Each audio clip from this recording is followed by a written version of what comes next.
Top Congo FM 88.4, la fréquence utile. Maître Azarias Rouberois, bonjour. Bonjour, monsieur Christian. Où êtes-vous? À Washington. On vous dit pourtant à Kigali ou à l'est de la République démocratique du Congo? Je quittais Kinshasa il y a le 7 décembre.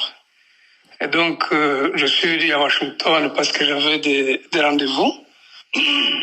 Mais en même temps, en cette période, depuis 20 ans, je suis aux États-Unis, donc pour des raisons qui me sont propres. Alors, ceux qui disent que je suis ailleurs qu'à Washington n'ont qu'à visiter l'immigration de chez nous et l'immigration des États-Unis. Mmh. Pourtant, on vous dit à l'origine de la création de l'Alliance Fleuve Congo. Est-ce que vous êtes de près ou de loin proche de, on va dire, la dynamique Corneille Nangaa? Pas du tout. Comme je vous ai dit, je suis aux États-Unis, donc j'ai suivi comme tout le monde cette déclaration. Je suis ce qui se dit dans les médias, disons, en ligne, où toutes ces informations et accusations folles. Je n'ai absolument rien à voir avec ce qui se passe avec M. Nangaa. Et je suis totalement dans mes activités professionnelles. Comme vous le savez, je suis avocat de profession. C'est vrai que je suis dans la politique aussi. Mais en même temps, vous savez que faire une rébellion, je sais ce que ça veut dire. Je n'ai pas l'intention de la refaire.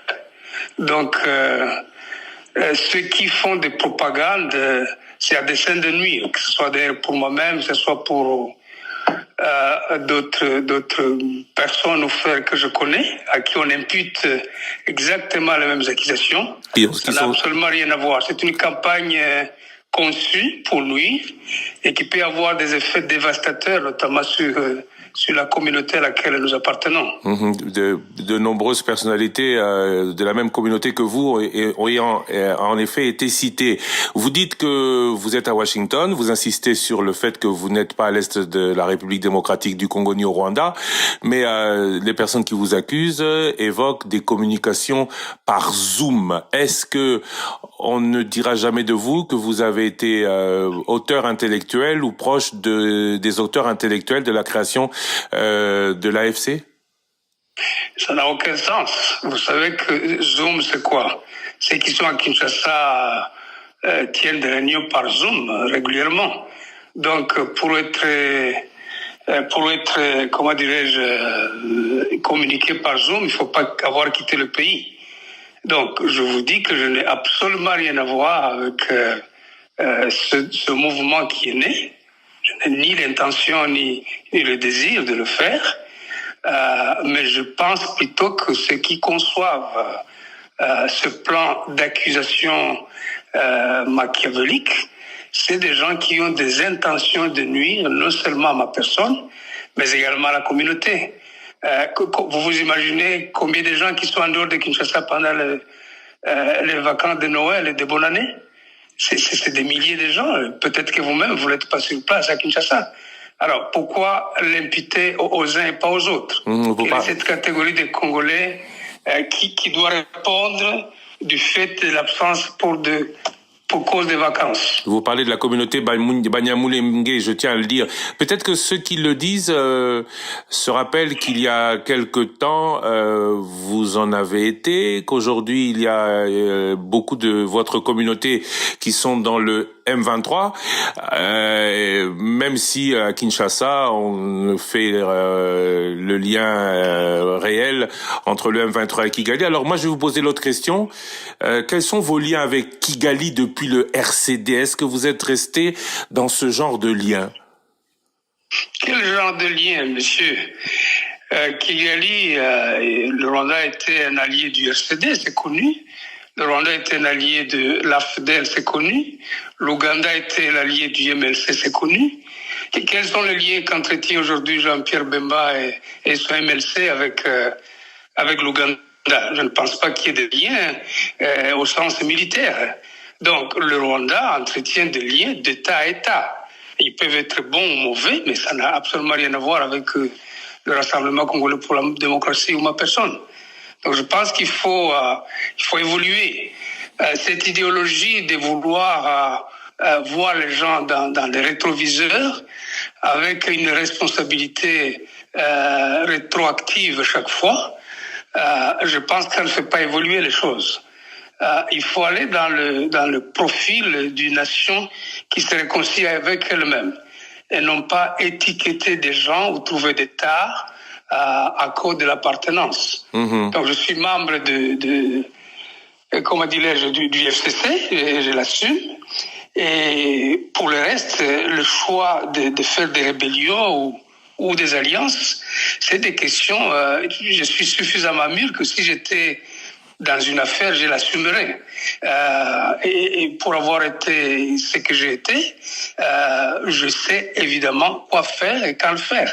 Et je n'ai pas su mon agenda, si vous voulez, une question d'appartenance ou de vouloir appartenir à une rébellion. Mmh. Que pensez-vous, puisque vous parlez de réconciliation nationale, d'éventuelles négociations avec le M23? Vous êtes pour ou vous êtes contre?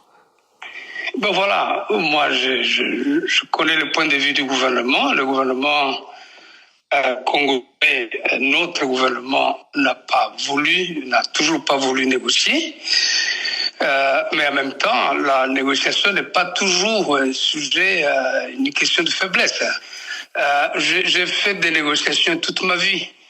Je sais jusqu'où les négociations ont sauvé notre pays et à beaucoup d'autres séquences. Donc, si jamais il y a un dialogue qui conduit à des solutions justes et pures, je ne trouverai pas d'inconvénient. Bon, maintenant, si le gouvernement estime que ce n'est ni le moment, ni la bonne option, c'est le gouvernement de la République et je m'en tiens à ça. Mmh.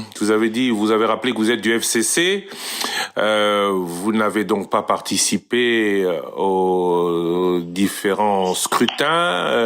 Vous n'avez pas été candidat cette fois-ci. Non, pas du tout. Comment jugez-vous ces élections?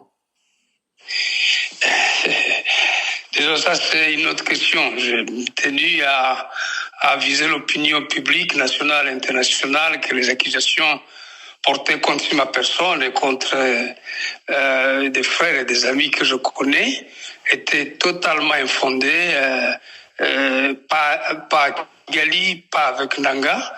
C'est l'essentiel de mon message. Bon, maintenant, pour les élections, l'opinion publique a noté avec beaucoup de stupeur que il y a eu énormément d'irrégularités.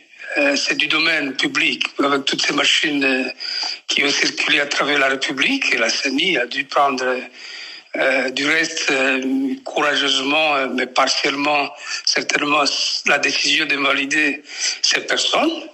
Je ne suis pas le juge constitutionnel, la Cour constitutionnelle est là pour ça, mais elles sont ce qu'elles sont. En effet, elles sont empreintes de beaucoup d'irrégularités. Mmh. Mais elles se sont tenues. Elles se sont tenues. Vous n'avez pas félicité le président et vous n'allez pas le faire, le président élu. Pourquoi pas? Je suis un homme d'État, donc je mets pas les émotions avant, Monsieur Lusakweno. Je suis un homme d'État pleinement. Et quand je dois agir en républicain, je le fais. Mais en même temps, quand je dois user de mon jugement pour juger les faits, je les fais aussi avec indépendance. Vous dites que vous êtes à l'étranger, on va terminer là. À quand votre retour au Congo? Bientôt. J'ai sur mon agenda plusieurs réunions, aussi bien privé que du domaine de ma profession. Je suis donc avocat, je le rappelle. J'ai des dossiers, mais aussi j'ai des rencontres avec Human Rights Watch cette semaine. J'ai des rencontres au niveau du petit déjeuner national de prière. C'est une réunion qui se tient chaque année. J'ai des rencontres avec des officiels même. Lorsque tout cet agenda aura été fini, je m'empresserai de rentrer au pays. Et c'est pour bientôt. Maître Azaras Rouberois, je vous remercie. Merci beaucoup.